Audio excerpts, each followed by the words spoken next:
All right, Drew. So here we are on the other side of having watched Doctor No from Russia with Love and Goldfinger, all fresh rewatches. I'll point out the obvious, not that it has to be said, but um, we had to watch them on our own. I look forward to a time when we can actually watch things together theoretically, but we have a pandemic going on, and we also have hundreds of miles between us. So you kind of put those two things together and we can't really easily watch anything together. Yeah, Yeah, it's unfortunate. on top of anything else. Yeah, Right. but still fresh rewatches of these three movies. So let's start with numero uno, Doctor No. I think like it wasn't it was the first film obviously made of Bond, but they did actually make a previous Bond adaptation on TV show Climax, which I've never seen, but would be fun to watch at some point. But I think it's really interesting how, obviously they wanted to make a series of Bond and keep that going. But when they made Doctor No, it's not like the world knew what Bond was going to become. And it's a Right. small budget movie, relatively speaking, at least. And they tried to adapt something, one of the Ian Fleming novels that wasn't as complex as some of the others. It's like one location, really, Yeah. and it could keep it pretty simple. And I think that works in favor of the movie in a lot of ways, having it basically just be Jamaica. But yeah, what do you think about Doctor No as a movie? Well, I really enjoyed the first kind of like the first hour is really good to me as far as like this is a good introduction of Bond. A classic introduction, the him playing in the casino, smoking, flirting with Sylvia Trench. And what I loved about that was that the classic Bond, James Bond, is, and people forget, and I forgot because it's been a long time since I've seen this movie, is actually out of.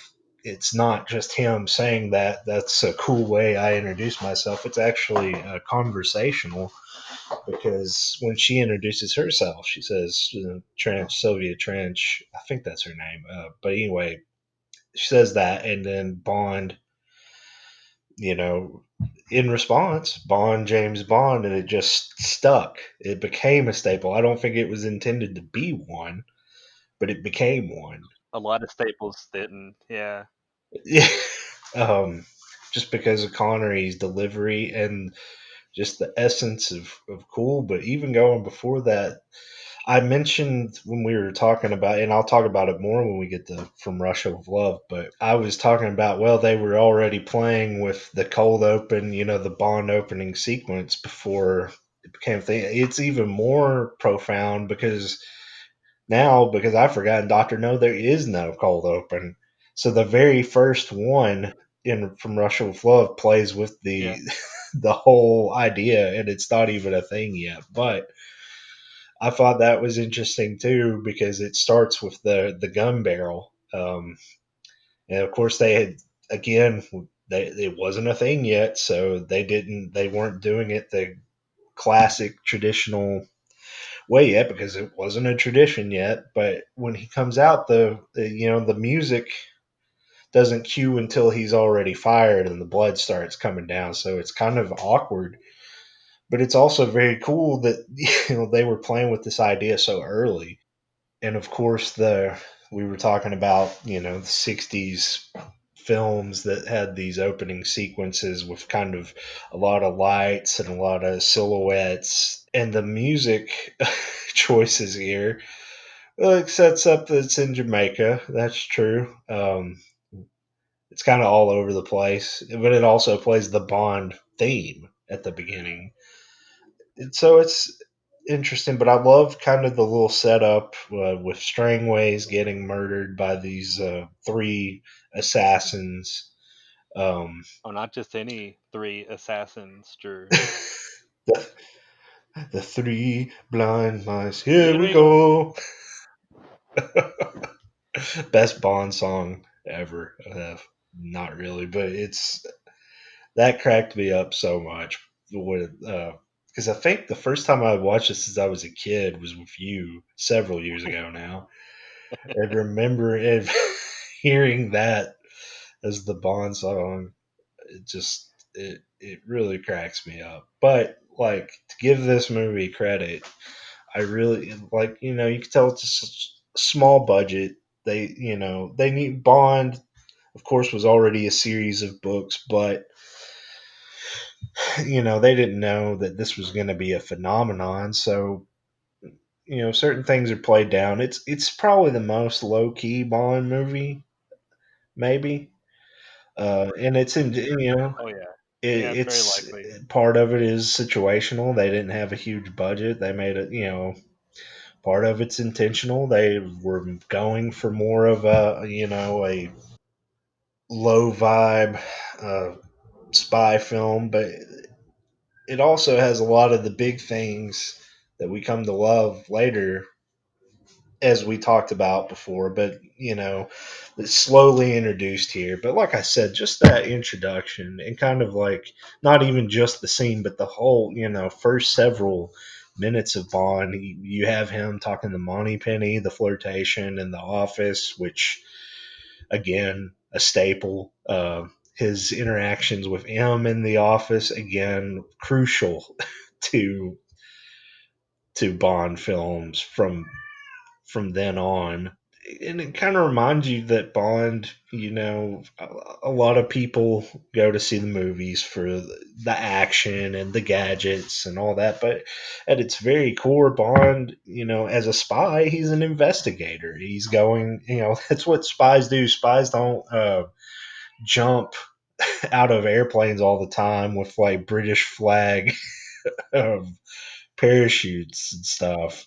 Um, God, I love Roger Moore. I can't wait to get to his movie. But anyway, uh, that's not uh, what spies do in these, early Bond films. Really play up the investigation aspect, and he's there to investigate what happened to a British operative, Strangways, who was down there investigating the island in Crab Key, Jamaica, and a character named Doctor No. Oh, well, the title character, who's also the villain of this movie, and seeing what he's up to down there. And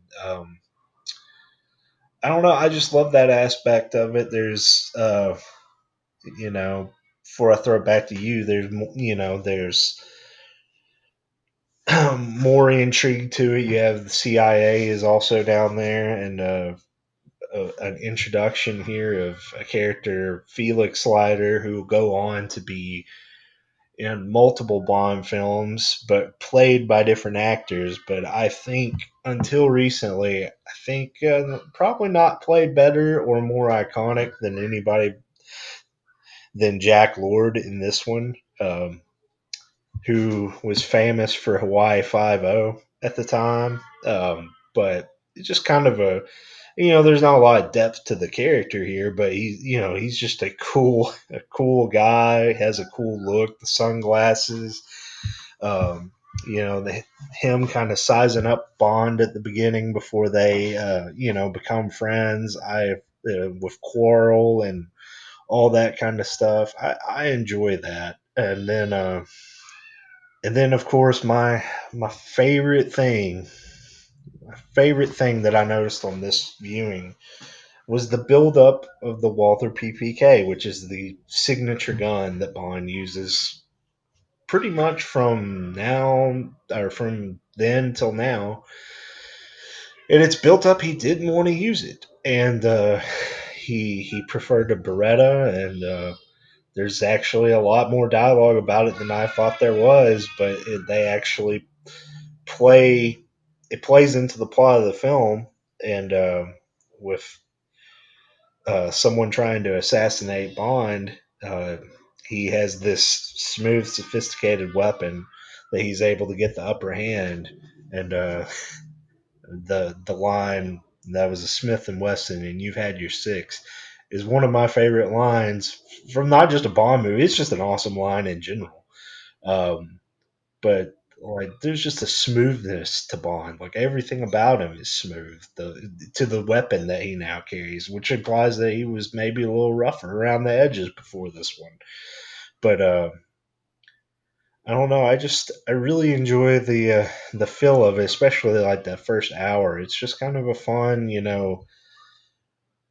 low vibe spy film, and like we mentioned last time, think you specifically mentioned, try to think of it as not a Bond film, but just as a '60s spy movie. And what if there were no sequels or anything? I still think it would be cool. I don't think it would have the legacy that it has now, but it would still be a thing, a movie I'd have fun going back and watching. It's just interesting to me to theorize, like, what if it was a standalone? Because it's obviously not impossible at all, Right. especially considering the fact that Doctor No didn't really make a lot of money on its first go around. It did make money. It just didn't make a lot of money. It made most of its money in double billings that came up with From Russia with Love and Goldfinger. It made more of its money down the road with the more successful movies. But at the same time, it obviously establishes a lot of what the franchise is really early on. And the best things about Doctor No, in my opinion, are those characteristics that carried forward, the things that are instantly iconic. Like you mentioned, the music, the Bond theme, at least the Bond theme, uh, from Monty Norman, is fantastic. Like you see that look through the gun barrel, and it's like, holy cow, this You're feels like something. If you imagine it not being a thing that's lasted for nearly 6 decades, that really feels like a iconic thing. And when Bond is introduced, like it feels like an iconic thing. Those types of things keep right. popping up. Uh, and speaking of Bond being smooth, Sean Connery is automatically Bond, and he's automatically found a character. That's something that is just fantastic about Doctor No. It's not like I mean, maybe he felt like he had to find a character, but when you watch Doctor No, it's not apparent that he is James Bond from the jump, and that's immediately apparent. And you have the stuff at the office that feels like, oh, these characters have known each other for a while, and this is how they interact. We're just jumping into their world. That's a really cool thing in and of itself. I like the tongue-in-cheek aspect of the movie, which they talked about being partially a way to get past censors because you have a movie filled with sex and violence. In 1962, it's not like they could get by with a whole lot, but that's a fun aspect of the movie. You play it in a cheeky way, and it's kind of got this fantasy feel to it. Uh, that's all really good stuff. Doctor No is an iconic villain, even though he's only in the movie for a really brief amount of time, relatively speaking to the whole movie. Um, I love those aspects of the movie, but I feel like it's maybe time to step into a little bit of criticism too, which I do like that Doctor No as a character is iconic even in a short time, but I really think that the structure of the movie doesn't really work. And part of it was just by the nature of the beast, so to speak. Like they didn't have a big budget, they were doing what they could with what they had. But I wish that structurally you got to see more of the villain and more of the finale. The finale gets really rushed, and it's like, whoa, wait, what's happening here? And then it's over, and Right. that's kind of. a fault in the movie or a weaker aspect of the Yeah. movie at least. And when they're on the island and they're, in hiding and stuff, it's it's has some fun stuff to it, but it also has things that kind of make me go, I'm not so sure about that. It feels a little Yeah. weird, especially when they're talking about the dragon, and then you actually see the dragon, and it's like, I did they really think that was a creature? Because there's nothing about that that suggests a creature. Like, have they never seen a vehicle before, ever? Yeah. I'm not really sure how that makes any sense, but things like that kind of don't hold up. The only way it makes sense, because I was thinking the exact same thing, uh, is that maybe they only saw it from an extreme distance. And but even then, I still don't buy it because you could hear that it's clearly a tank. And Quarrel obviously is around motorboats all the time. So Yeah, it he's not oblivious to technology. right, it's a silly aspect of it for sure. I one thing I love about, because I completely agree with you. I think the ending, or well, not the ending, but like the climax, the last act of the movie, is where it kind of falls apart. But there are things I love at the same time. Like we've had a lot of build up to Doctor No, um, before we even meet him. The character Dent goes to the island to talk to him, and we have a cool, that's something that we're going to see a lot of in in this series, of people talking to a voice in a room before you see who the voice is. So the mystery of Doctor No's played up, and then the dinner scene. Really, I love from when they got captured on. I really enjoyed that until like the big finale, because I really enjoyed the tension of the dinner stuff that really gets established as a staple. Again, like you said, it keeps going on because we see these types of things in the rest of the Bond movies too. Bond is usually very cordial with his villains, and they're usually cordial with him. I enjoy that because a lot of movies, especially now that we live in the age of Marvel, uh, a lot of villains, it's just angry monologue at hero explaining the plot, and then it's over in a fight that lasted 13 seconds. Dr. No, and it also hints at other things. It hints at Spectre. It just talks about it. Things that are going to continue on in the franchise. There's a lot of great build up, a lot of mystery around it, but at the end of the day, the finale is lackluster. Like you said, it's rushed. They couldn't do much, so it's kind of this lazy fight between people in hazmat suits. And as a movie goes, as a Bond movie goes, I mean that's pretty lame. But I understand the constraints. But I'm like you. I wish they could have focused more on making something that could work better, with what they had. But we got what we got, and ultimately, I think just because there's so much strong stuff in my scale, I'm going to give Doctor No a 006 out of 7. It's the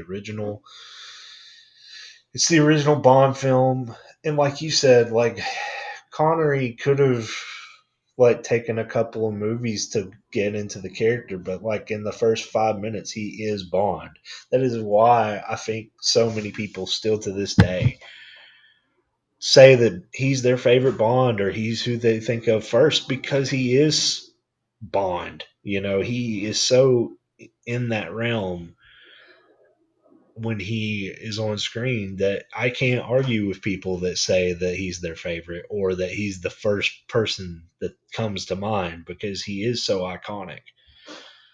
And there's just so many great things that get established in this. But the ending falls flat, but it's just a solid Bond movie. It's a lot of fun.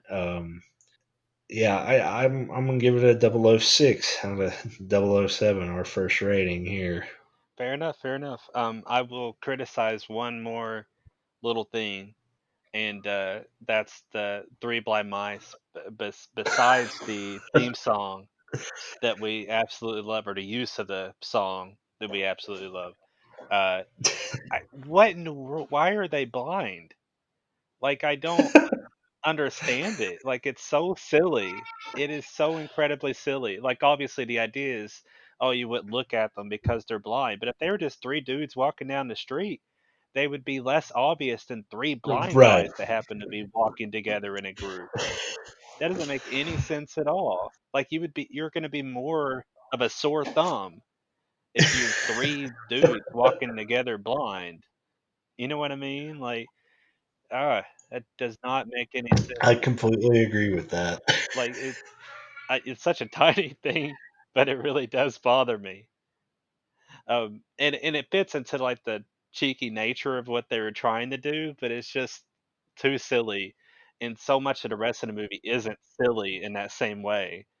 And that's where we start. That's like the first thing you see. It's kind of weak sauce. But anyway, as a total, I would give the movie a 005. Okay. Um, I do really like it. I just feel like it loses some steps in total, just for the rushedness of the ending and uh, other aspects of it that just fall a little bit flat. But it certainly has some big strengths in it, like we mentioned, and I also like our Felix Slider as well, our Hawaii Right. 5 Felix Slider.